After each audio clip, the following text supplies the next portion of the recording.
So, hello, everyone. Assalamu alaikum and good evening from Pakistan. We have a fantastic guest who has joined us all the way from the United States today, Reema Chitalia. She is the head of Edufit. A quick introduction for those who do not know me. I am Shanza Khan, the CEO of Eye on Ivy, and we invite different guests for our webinar series to talk about different aspects of the college admission process and what is not more important than the SAT, which is the topic of the day. Um, I have invited Reema as the expert in this area because I can personally attest to the work they put in. Reema has worked with my own son, so I put my money where my mouth is, and got a fantastic score. And in addition to that, she has been working with a lot of my students in the past, and I have seen remarkable results. I would just give a short preview and then hand it over to Reema. But one of the things that I think distinguishes Edufit from other people in the market is their set of algorithms and endless practice tests, which are digital, because a lot of our students are still working on with hard copies of Princeton and Kaplan, and those are all good, including Khan Academy, which works with you in bite-sized aspects of what you need further work on. But EduFit dives down into how can you maximize your score using Desmos and the online calculators, and I cannot praise them enough. So with that, Reema, over to you. I think it would be great if you leave 15 minutes at the end for Q&A, because I'm sure we're going to get a lot of questions, and I do want to make sure that everybody has a chance to ask that. But with that, over to you for the presentation. I know that you're going to be sharing some freebies with those who have joined us today. Absolutely. I will be emailing those freebies, but before that, just give me 1 second. I'm trying to share. I'm going to make a full slideshow right here, and then kind of get started.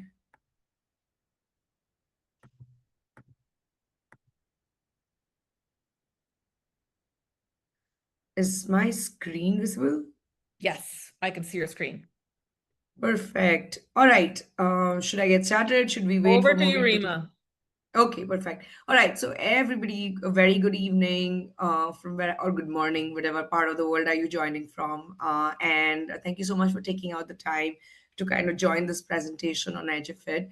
What I'm going to do is I'm going to give you some really good information in terms of the SAT, the algorithm, what are the types of gaps that somebody experiences on the SAT, and then very quickly just kind of showing you all the good stuff in terms of what are the types of how can you go about addressing each of those gaps, what is shadow testing, and the most important, what is like an ideal number of tests to take, stuff like that. Very, very important.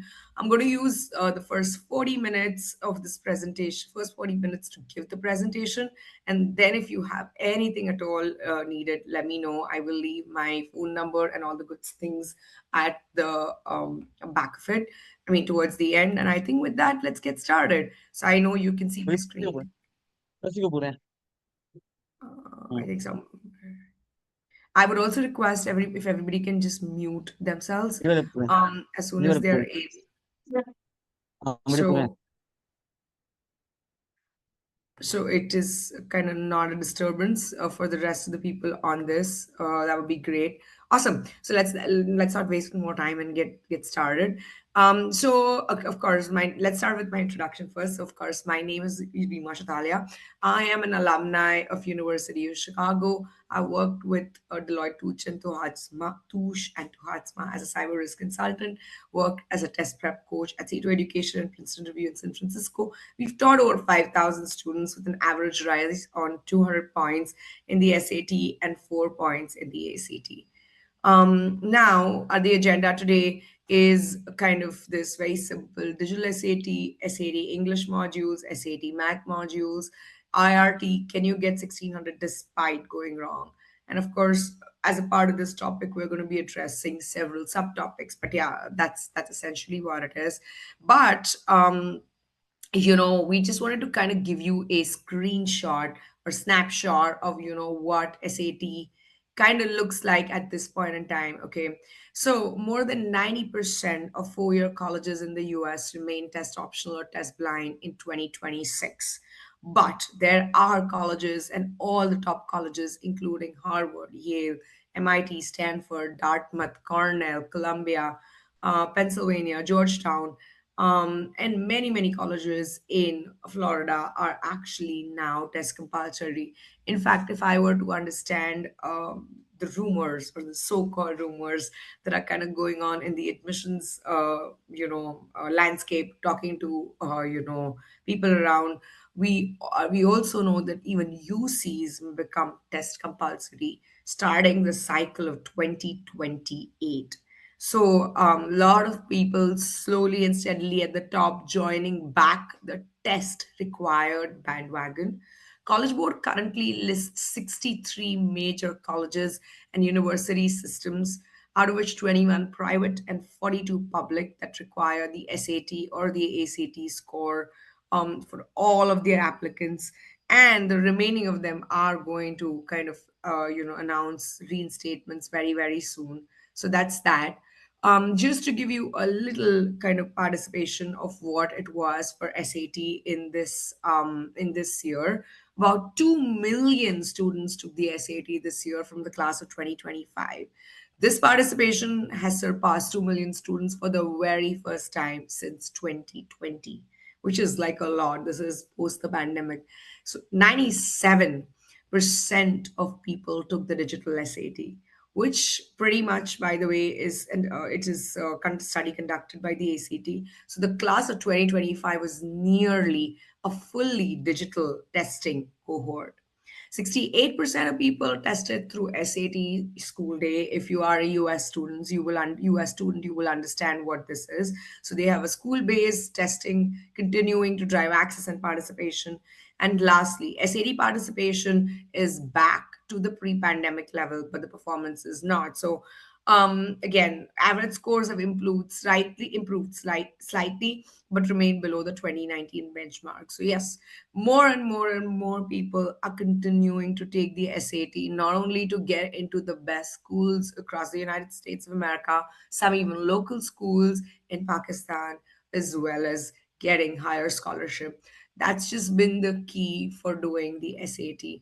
But what I want to do is now first explain the digital SAT algorithm and then kind of go to different kinds of gaps that exist in the SAT.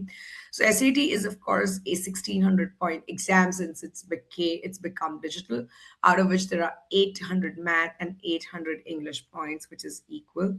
It is section wise adaptive. What it means is that if you score well in a certain section, you go to a higher or more harder section. Otherwise, you will go to the easier section. It has lesser time than what it used to have like about 3 4 years ago. So it's 134 minutes. English is relatively easier than what it used to be. And math has 100% access to the calculator with the inbuilt Desmos in there. Just looking at a quick snapshot of what the digital SAT English modules kind of look like. There are four, so there each of these modules are 27 questions and 32 minutes. And they have each of these four types of questions, which is information and ideas, which is 26% of the test, which is about 12 to 14 questions. The kind of questions that come here are main idea, command of evidence, and inference. Then there's craft and structure, which is 28% of the test, which is 13 to 15 questions, vocabulary and context, and cross text connections.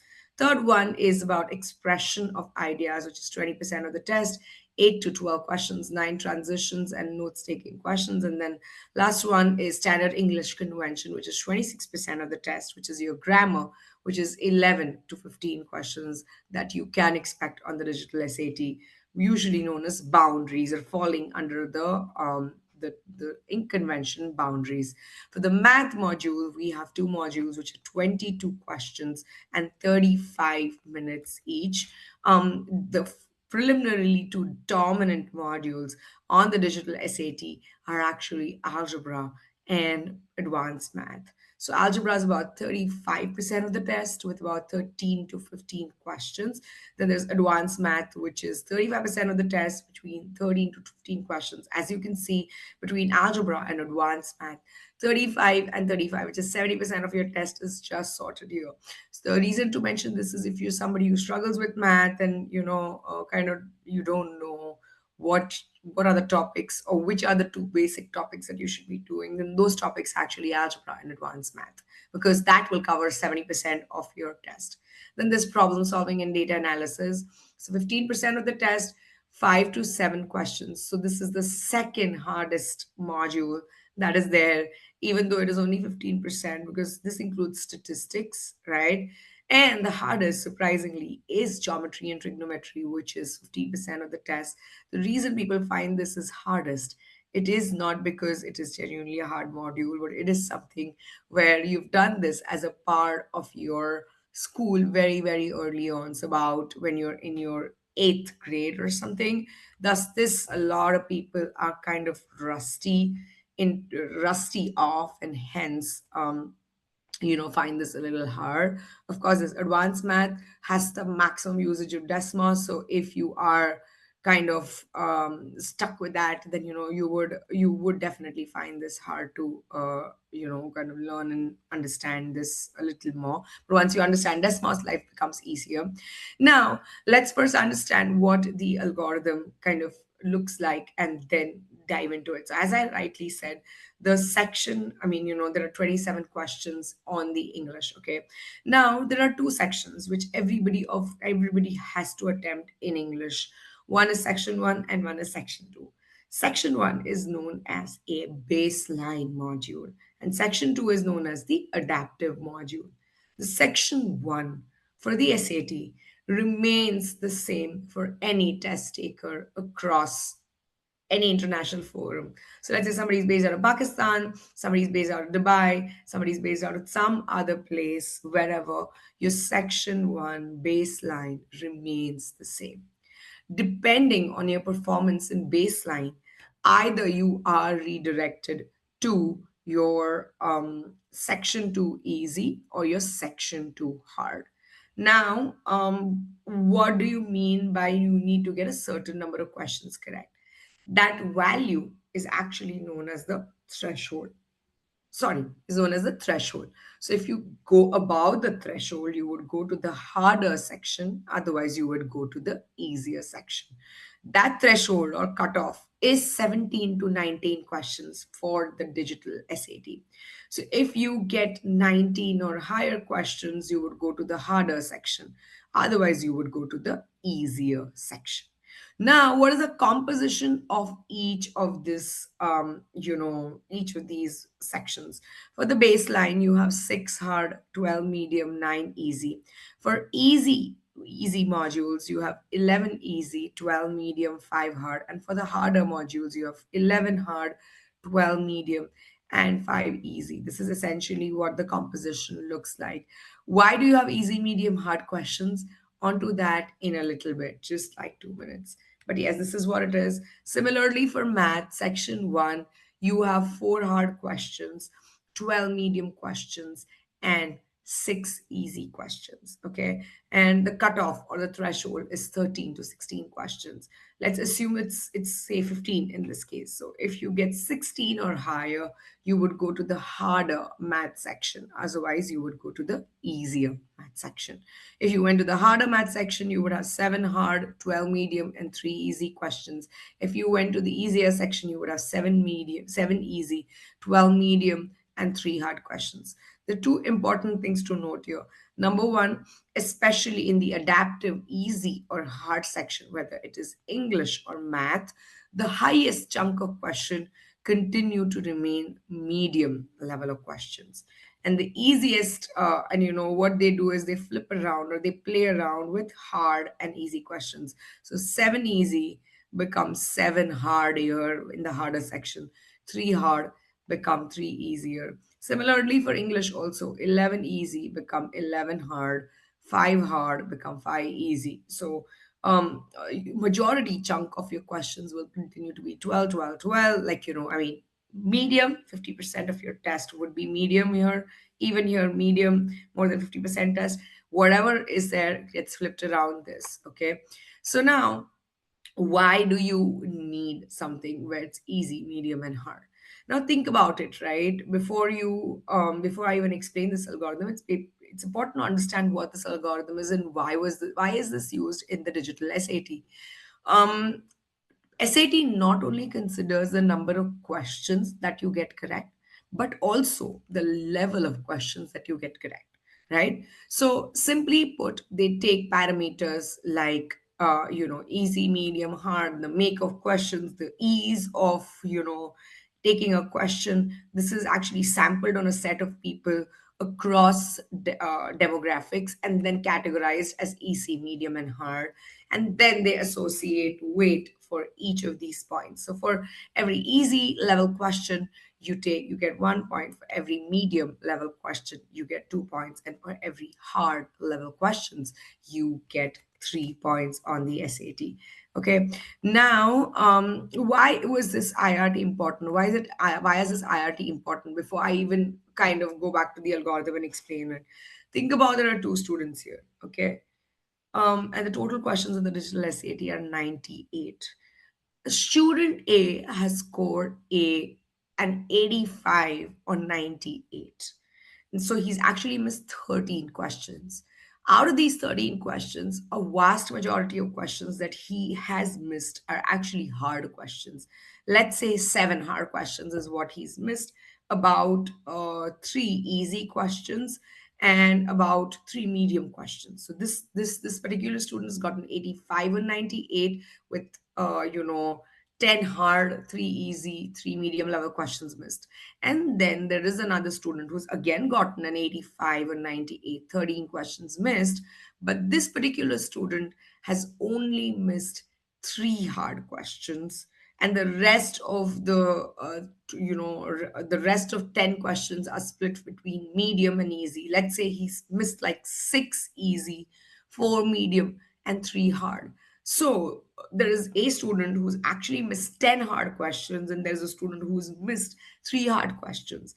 If you do not have a weighted average or weighted associated with a question, both of these students on paper should exactly get the same score, because both of them have scored an 85 and 98. But should their scores be 6K same? Of course not, because there's one student who's actually missed only and only 3 hard questions, and one's missed like 10. So clearly, the person who's missed 3 hard questions is more smarter than the person who's missed 10 hard questions, and hence the weight remains super super important. And hence, what remains super important is to be able to get into the hard section, because here on this, once you cross the threshold, you go. If you do not cross the threshold, you will get into a lot of easy questions, few medium questions, very few hard questions. Thus, you could actually get a 22 on 22 here, or you could get a 27 on 27 here. You will not be able to score higher than a certain score, right? And if you cross the threshold and you kind of get into this, you get 11 hard, 12 medium, 5 easy questions. You will see that you have the chance to perform on the hardest questions that are possible over here. So essentially it will help you to give an upper ground as compared to anybody else. Thus, the baseline module here for any section kind of sets the floor, and the second section, which is the adaptive section, sets your ceiling. The higher you go, the better it is, right? So, I mean, this is the recommendation, that, one, try to get as high as possible from your cutoff, and on your try to go in the harder section. And if you at all are going on the harder section, you can even miss 1 or 2 questions and you would still be very, very close to 1600, as opposed to going to the easier section and not kind of being anywhere close. Usually speaking, if somebody goes to the easier section in English, they shouldn't be able to score more than 610, maybe 620, depending on the algorithm that is set for math. And here also, if somebody goes to the easier section on English, Same between 590 and 610, maybe 620 is what they score.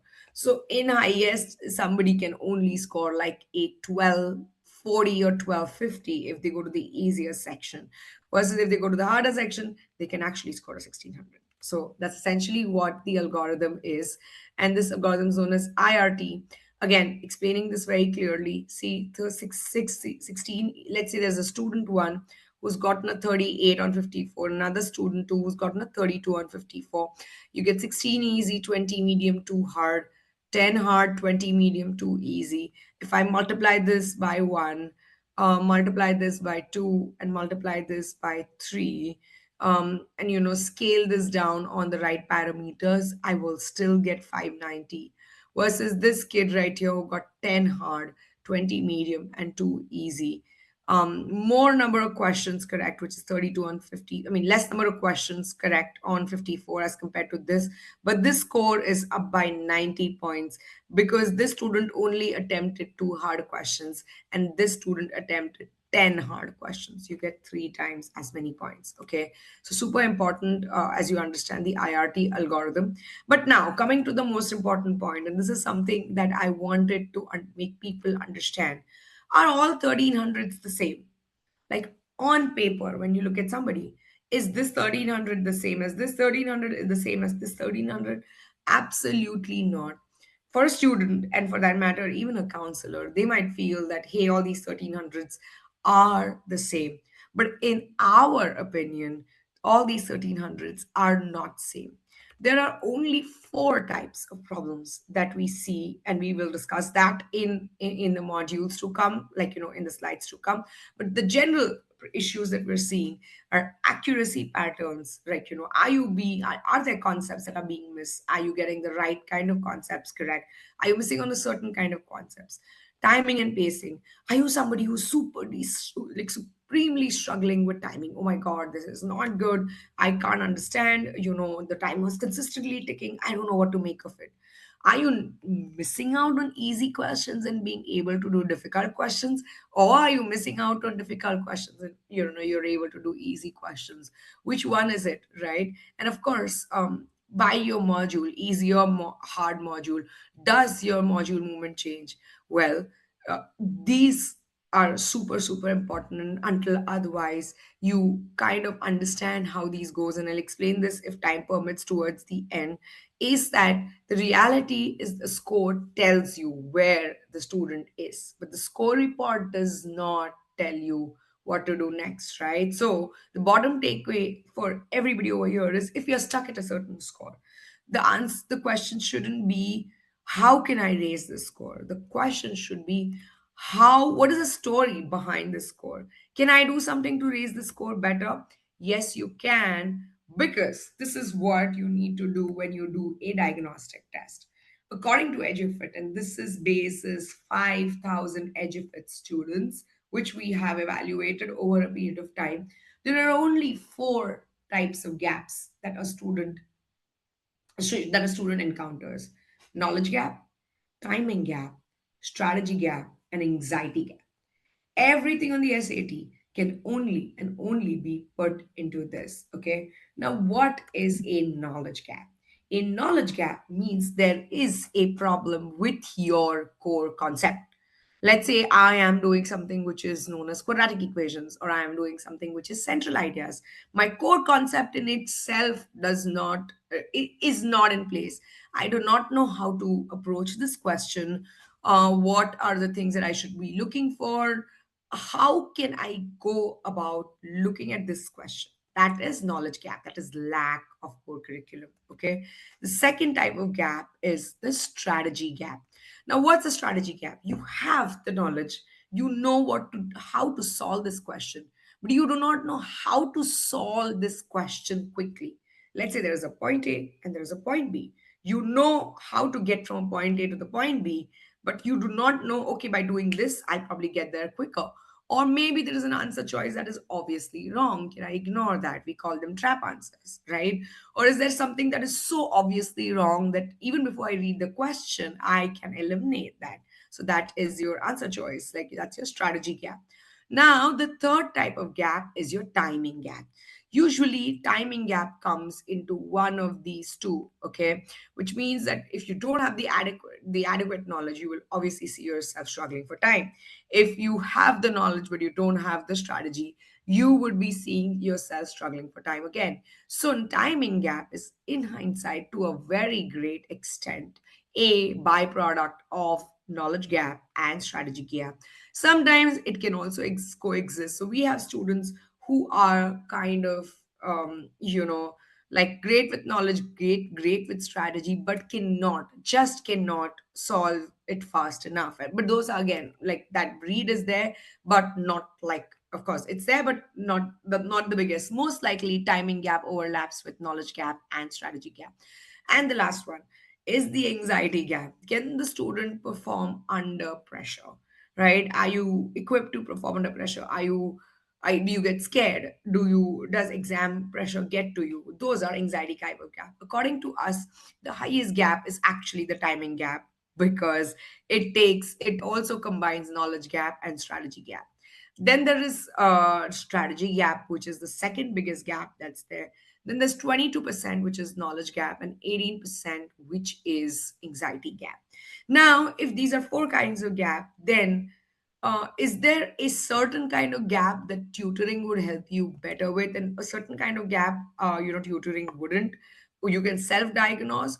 What I have done is I've created this kind of application where you can see and identify what your gap is. So if your strategy gap is, or knowledge gap is, which is 29% and 22%, we've seen that the tutoring actually impacts the most.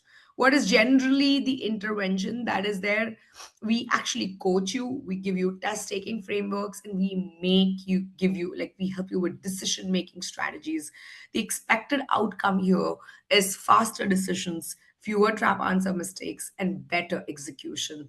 What is the amount of time commitment that you're looking at? Anywhere between 10 to 12, 20 hours if strategy gap remains your core gap. If it's your knowledge gap, it means you don't know the content. So the best year also, you can see the tutoring impact is the maximum. Over here, you see 5 stars, 5 on 5. Content instruction, topic remediation, foundation building. This is where you'll be spending maximum number of tutoring hours, anywhere between 20 to 50. Usually it's on the higher side, so 40 to 50. Expected outcome is stronger mastery and sustained growth. The third kind of gap where tutoring is impactful, but more than tutoring, self practice will help along with tutoring. Okay. So the intervention here is guided practice, pacing, and timed drills. If it is, you typically would take 5 to 10 hours of tutoring and about 30 to 60 practice hours, which we can give you as an institute or otherwise. And then, of course, the expected outcome is improved speed and section management. The last kind of innerware gap where the least amount of tutoring helps is actually anxiety gap, wherein the test taking environment kind of makes you super anxious and you're like, oh my god, I can't work through this. Well, it is stimulated testing, performance coaching, confidence building. Here, lesser number of hours, more number of mock tests. The confidence is improved confidence, and test taking performance, and of course anxiety gap needs simulation. What I'm going to do towards the end is also run a few test cases. But if you are in one of these three, tutoring will really help you. And using the Edufit diagnostic test, you can identify where is it that you're falling short on. Now, the final thought on this is the most valuable question, that a counselor can ask or a parent can ask is, what score did, instead of asking what score did you get, is not the question. What is preventing you from that score? And that's where the real growth opportunity lies.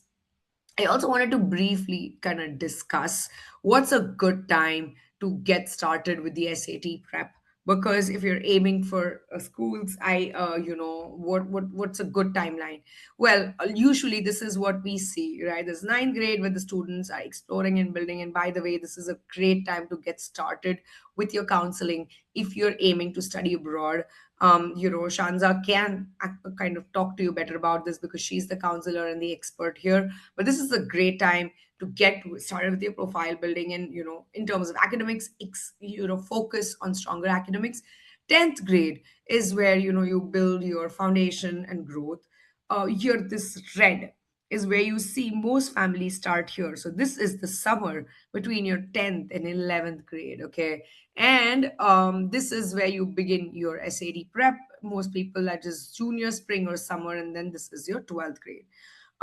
What we generally recommend is that the best time to kind of start the SAT prep is towards the end of your sophomore year or 10th grade, like middle of your sophomore year or 10th grade, instead of waiting for summers. And hear me out why I say that, right? In the junior year or your or 11th grade, your activities are peaking, college visits begin, students have fewer testing opportunities left, and of course a lot of people of you take APs, so workloads increasing. What we generally see is that the best time is to begin your work around December to February of your sophomore year, right? You start your prep at this time. Try to do your test in March, like if you are from the US, then school day test. If you're not from the US, then outside of your school day test. Usually try to do your first attempt for the SAT in May or June. And take a break, take your finals, whichever board that you are in, and then use your summers for deep practice and mastery. Remember, the whole world will start their practice for SAT between 10th and 11th grade. And this is what at that point in time you're done with your prep. You're actually just doing testing, which is super super important. The next would actually be November December SAT in your junior year or 11th grade, and you will get your dream score. This will help you avoid last minute senior year stress, help you identify test anxiety early, and will help you let you focus on AP and college essays. This is what our statistics say. This is based on internal data.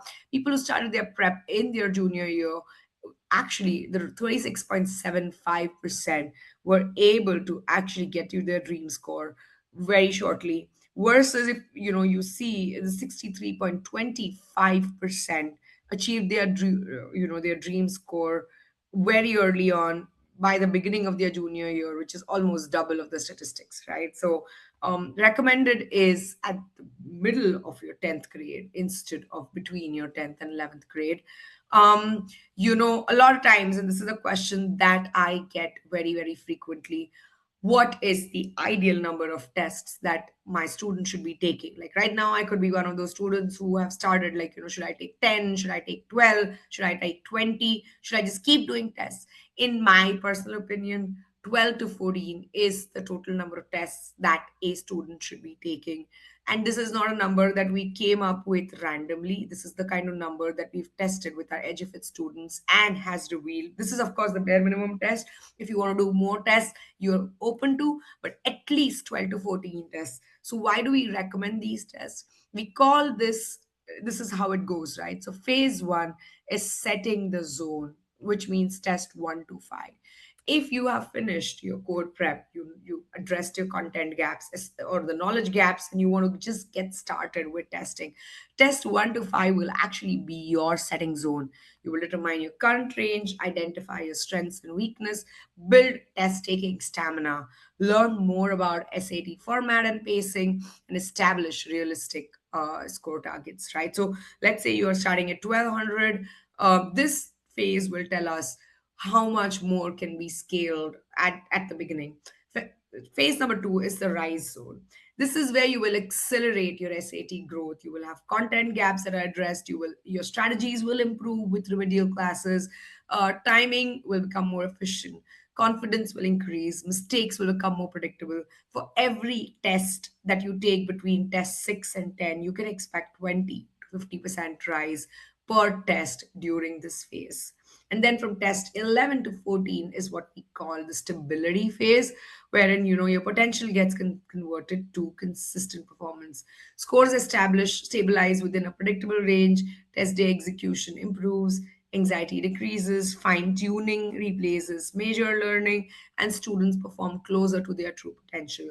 So you would get a very very clear idea of where you're standing and what can you expect on the real test. So if you are somebody who wants to know where or how many tests should I be taking, 14 is your magical number. I would say 12 to 14, but 14 at best, you would know. If you're taking tests that replicate the real test, then you would have a very good idea of, where you're standing, and it will kind of reflect in your real test as well. Another thing that I wanted to talk about today before I kind of go ahead and show you what, diagnostic tests generally reveal is something which I call it as shadow testing. Now, if there is anybody that you know here, or anybody of yourself who is stuck at a certain score, possibly around 1480, 1490. I get a lot of those students from Dubai, Pakistan, where they're stuck at like 1350 or 1400, and despite trying so hard, they are not able to break that barrier for getting to the next level. And if it is on the other side of 1450 or 1500, we recommend something which has worked very beautifully for our students in the past is a shadow testing. A shadow testing is where your student is actually doing a test online, and the tutor is silently observing a student during the full mock length test to identify hidden gaps. Like when the English is going on, a tutor is observing you, like, hey, this is what it is, and we're observing you. This is where you could potentially go wrong on. And then for math, even a tutor is observing you for math. So that's what it is. What shadow testing reveals, it reveals things that actually algorithm doesn't. Time management strategies, strategy and decision making errors. Is there a certain question that you're toggling at, you're making more errors than usual? Anxiety and confidence. Are you somebody who's consistently switching between two options, right? Or every question? That means you're most likely anxious. Are you looking more drained towards the end of a certain section? Are your mistakes careless, or are these knowledge gaps? So instead of guessing what works, which cannot be used through like typical diagnostic testing, we are able to identify a student that is stuck and create a more targeted improvement plan in terms of how somebody can get through it. It helps you break through plateaus, convert mock test potentials into real SAT scores, and turn hidden gaps into score gains. So that's essentially what it is. As I said, this is my test prep taking strategy. Start in your sophomore year or 10th grade, but not at least in the junior year before, like at least summer before the junior year. 20 adaptive tests if you want to be on a safer side, but 12 to 14 at a bare minimum. And of course, learn and recalibrate. What I also want to do right now is very quickly show you something. Just give me a second. I'm just trying to pull up something in terms of what gaps would it look like. Just one second, okay? I have this open. I'm just trying to switch to another tab. That's about it. Give me one second. Mm, yes, right there. This is what I was looking for.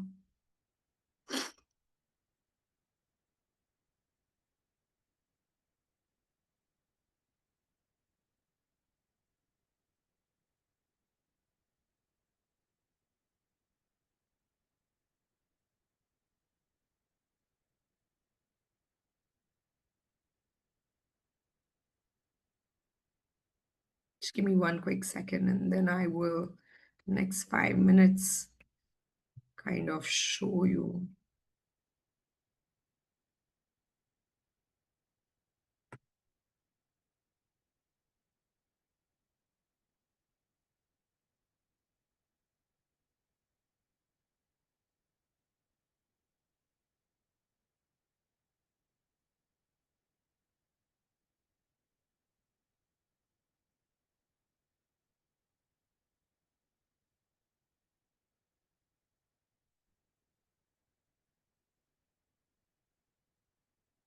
Okay, I think I figured out what I'm looking for right here.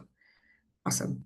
So I'm just going to share my screen here so you understand this better. All right. So this is what I was trying to tell you. What does a gap look like? I just wanted to show it to you with some examples. So this is a student, my US-based student, and I have sampled him. Whatever scores I'm going to show you are actually in the range of 1300s. Okay. Now look at this one kid here. This is 1300. He got a 630 in English and 670 in math.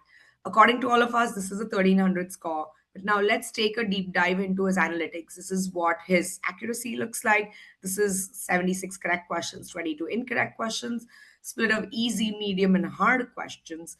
Now let's look at these two deep sections. Okay, this is section 1, module 1, section 2, module 2, right here. If I view at Adwait's section 1, right here, again, split correct and correct, accuracy, split of easy, medium, and hard. Section 1 looks like he's only struggling with two types of questions, which is words in context and rhetorical synthesis. But if you go back and look at question 2, I mean section 2, right there, 17 correct and 10 incorrect questions. Section 2 went harder, of course, 62.96% accuracy, split of easy, medium, and hard. Now you see there are a lot of reds here. So a student like this is a knowledge gap student. If they are a knowledge gap student, you will see that the kind of questions they got right on the first type of question, like the first section, and the kind of questions they got wrong on the second kind of question, second module, are very, very different, right? So this person has no strategy. All they're doing is what we call an Edufit phenomena, winging it. Do the best to the best of your knowledge, and you will get the best of the scores. If you're going to do this, I promise this kid will always be in the 1300 ballpark range. So super important that you understand it. Vis-a-vis, we look at this other kid, which also I will show you. Just give me 1 second. The tab where I'd identified, kids and put it has shut. So I'm just trying to pull up everything so that, um, it's easier, but I should be able to do that. Yes, that is Alicia. This is what I was looking for.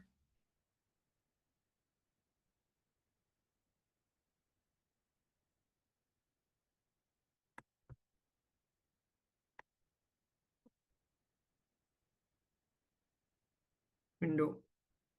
Not window, sorry, screen. Here. Now we have another kid here. Alicia, hang on. Yes, this is what I was trying to look at. Now you look at Alicia. Alicia has a 1330. Adwail had a 1300. This number is only 30 points higher. So obviously she's not kind of done like not all that different. But let's look at her English here. It's a 20 on 22 and 22, sorry, 20 on 27 and 22 on 27. If you look at the details, there is going to be an overlap in the kind of questions that she's kind of getting wrong on, because essentially those are the same kind of questions. So this is, of course, to some extent, knowledge gap, but a bigger gap for Alicia per se, is going to be the timing gap. Can you see the amount of time that she's kind of taking per question to solve a question over here? Sorry, solve a question over here. 141 here. So an average student spends about 70 seconds per question on English and 80 seconds per question on math. For the ease of discussion, I'm going to remove anything which is majorly wrong, right? So, I mean, under 120 seconds. So 147 seconds here, but 9 seconds here. That this variance is too much. Also, I don't think somebody can answer the question correct in 9. I just feel she took a wild guess over here, right? And was able to do this. Look at these numbers. These are so off. 194, 220, 233, 160. These are three types of questions from the same category, split between easy and medium, but very, very different types of time spent on each of these questions. So these are not only timing gaps, these are also strategy gaps. You can't take 233 seconds to solve one kind of question, 160 to solve another, and 194 to solve another. So this on paper are all correct, but this student eventually will falter in grammar. And this is what happened. Her real score, by the way, ended up becoming a 1300 as well, but her last few sectional scores was like a 1450. But it dropped down because we told them even early on that we see this variation is huge. So even though this is 1330 and that is 1300, these two errors are very different kinds of errors.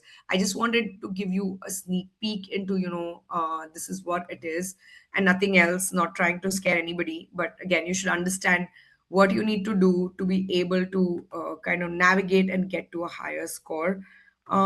Just 1 second right here. Okay, yeah, this is what it is. Yeah. So I think I mean I was able to kind of explain whatever I wanted to. Now is a good time. I've left. We are actually right on the clock. I have 15 minutes to answer any questions if you have. Other than that, if you want to kind of reach out to us, this is a good time. This is a good number. We also have another US number, which I'm going to put here as well. 2194. Either of these work. And if you have any questions related to the SAT, you can now put in the chat section. Happy to answer all of this. Hopefully, this was insightful. I try to do as much as possible, but yeah, I'm going to pause here and let everybody ask questions. Reema, thank you so very much for that. That was amazing. I think one thing I cannot emphasize enough from the perspective of a parent is being able to monitor my child's progress in the dashboard. Um, I think that was something that should be shared with the parents out there, that the dashboard allows me to see as a parent how is progress being made, which areas are still weak. So, versus the kid going to a random tuition center where you're told everything is good and I'm doing great. Over here, I'm able to exactly see, what the weak spots are. And when I'm panicking, get hold of the tutor and say, what can we do to help? Thank you so much for the appreciation, guys. I see claps coming up, but this is your chance. Please put in any questions in the chat box that you have, and we'll let Reema have a go at it. Reema, while those questions are coming in, something that I've heard you say at a previous webinar, um, which might be worth emphasizing to some of the students who've joined us today, or parents. You've mentioned before, and I don't know if this is still true, that the August SAT is one of the hardest to score well in. And that turns out to be the SAT that most of our students want to give. What is your recommended strategy? Which of the SATs in the year makes the best sense? Could you shed some light on it with us? Absolutely. So personally, I think the hardest SATs end up becoming August and March. That's just been the general observation. So if I were you, I would actually stray away from the August SAT. Instead, take the September SAT because it's only 2 weeks away from the August SAT. Last year, September SAT was much, much easier. People ended up scoring much, much higher, right?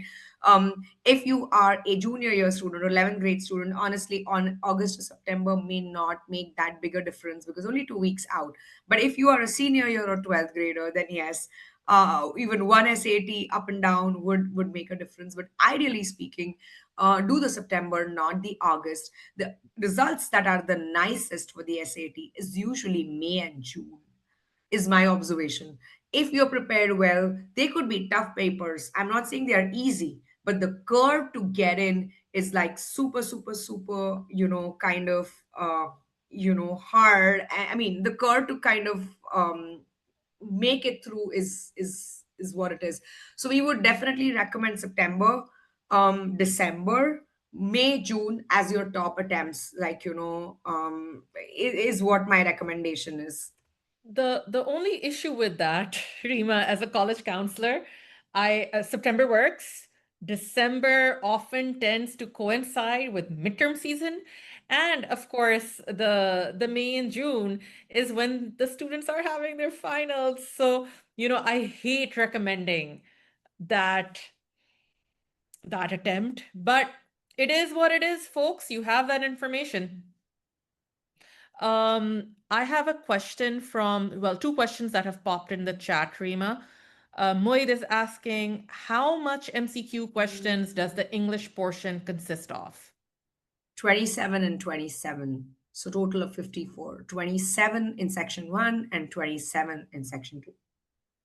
Okay, and then we have Zara asking, she was wondering if there is an option to attend a demo lesson before registering to get an idea of what the average class is like. Oh, 100%. I think irrespective of where you come in, so we don't believe in one shoe size fits all. Shanza will be able to attest to that. So before anybody comes in, we actually start with a diagnostic test. Then we do a Zoom call with you to make you understand this is what we think. Then after doing the Zoom call, we give you trial classes. All of this is complimentary, mind you, for you to be able to match to a tutor which we think is good. Once you lock in the tutor, that's when we start the session. So once you start the session, it remains like the tutor stays consistent. We don't change tutors in between. So not only can you do a demo class, but even your lesson planner is customized to your needs. We, of course, if there is a need to do the whole curriculum, we do the whole curriculum. But if it's not needed, we'll actually tweak the number of classes for you and say, hey, this is what it's needed. And you'll see a lot of kids actually scoring like in just 12 hours or 13 hours, going up like a good 100 points with us. It's fairly common. But yes, answering your question, Zara, we will give you a demo lesson before you sign up. In fact, we recommend you do it. I also want to chime in over here. But I have a lot to share from personal experience, which is why we invited Reema. Um, my son, the first lesson he had, so you have separate tutors for both math and English. And after the first lesson, he was like, I'm not really clicking with my math tutor. Could I have someone else? And Edufit did that right away. And the second tutor clicked and did an awesome job. So, this is what I like about Edufit, that you can, if you are not matching personality wise with the tutor, um, you can always request, EduFit for a change. I have another question in the chat. Are there any recurring question patterns you've observed across recent digital SAT administrations? Um, so things have changed in the last two tries. I think what I saw from March, May, and June a little bit was that the passages have become slightly longer than they were as compared to last year. The math, especially the last two or three questions, have become slightly harder. So, there was a point in time last year where we would get way too many 800s. Now, I'm not saying we don't get 800s, but 780 or 790 has become more common as compared to the perfect 800 score. And this is only and only coming through because the last two or three questions for math become slightly harder, or at least that's just been the general observation from what we've heard from people in terms of patterns. And I think, they are continuing from what we hear to put emphasis on the fact that you also do well on easy questions. They've not yet changed that pattern, but it's going to come around soon. So these are three things that we've kind of seen in the last 2 3 attempts that have happened. Three precisely: March, May, and June. August is coming along now. And then Ahmed Rana is asking, I have heard that recently SAT is trying to reduce questions that can be solved solely through Desmos. In that regard, what strategy would you give us for the maths portion for solving questions? I think it's actually the other way around. They are pushing that you use Desmos. I would still say that about 80 to 85% of the SAT can be still solved on Desmos. I think you need to understand the tricks and tips. Desmos is such a powerful tool. What I will do is, once this is over, I will, anybody who's registered, we'll share a few Desmos videos that we've recorded, and you'll see that it's such a powerful tool. So I would say, just rather than going for surface level tricks of Desmos, look at what really Desmos has to offer you. And it'll be much, much easier to solve questions on Desmos rather than otherwise. So, yeah, that's what I think it is. Um, is it ever strategically beneficial to skip and return to difficult questions? I would say there should be a mental timer on. See, there's no way you would know this is an easy question or this is a hard question, right? That's also student by student. Somebody might find something easy, somebody might find something else difficult. So, my recommendation is stick to a timer, let's say 100 seconds per question, or like 70 seconds per question. If you cannot solve a question in that amount of time, bookmark it and come back. Do not take this personally and spend, this is very very common where people spend like 300 seconds, 400 seconds on one question to only realize, oh my god, I need to move on now. And then the questions towards the end, which they can actually do, they're not able to do because time is not adequate. So it is absolutely advisable that you stick to a certain time per question limit, and kind of, stick to that, like come back to it later. So we are continuing to have questions coming in, guys. We're nearing the end of our time. For anybody who I'm not able to get to, we have shared Miss Reema's contact information. You see it in front of you as well. Please take a screenshot. You can direct any queries her way. Reema, sorry, I'm throwing you under the bus. But one last one that I'm going to take, because your time is very precious. Izara's once again saying that she was having an issue signing up on the website. She signed up for the diagnostic, but it didn't move on. And also how she can sign up for tutoring. If you could treat this as the last questions, and then, um, all the other ones, guys, we would of course share the recording with all of you, but please feel free to email Edufit directly. Sure. So this is a contact us page. You can write to us. This is my direct number, like my business number. You can WhatsApp me. Once you WhatsApp me, I will put this into, this is the easiest way to get a response in 12 hours, which is the number that I put on the screen. You can set up for, you can ask for a diagnostic test and take it from that point on. Okay. Okay, great. So thank you so much, everyone, for being with us today. I hope you found this session helpful, um, and learned some tips and tricks along the way. Miss Reema will be sharing, a free test with you guys. So keep a lookout in your inbox. I can tell you that these practice online tests, which are completely digital, are very, very valuable because there are so few of them out there. So good luck, enjoy. And once again, if you have any questions, the contact information is in the chat box. Reema, thank you so much for joining us today. And we hope to have you as a guest again every once in a while, where you can share maybe different elements of the SAT with us. Absolutely. Thank you so much for having me over. Try to do a little analysis of whatever I thought. And if you have feedback in the sense of everybody today on the webinar, if there's certain thing that you want me to talk about in the next webinar, or shed light on something on a particular aspect for SAD, please feel free to WhatsApp it to me. You can also email. I've already put in all my details. You were able to see it, not anymore. I know we've not shared it anymore again, just for the purpose of people who are still there, sharing it here. And let me know if you need anything else. I put in my phone number, my email ID, which directly comes to me. This is the wrong email ID.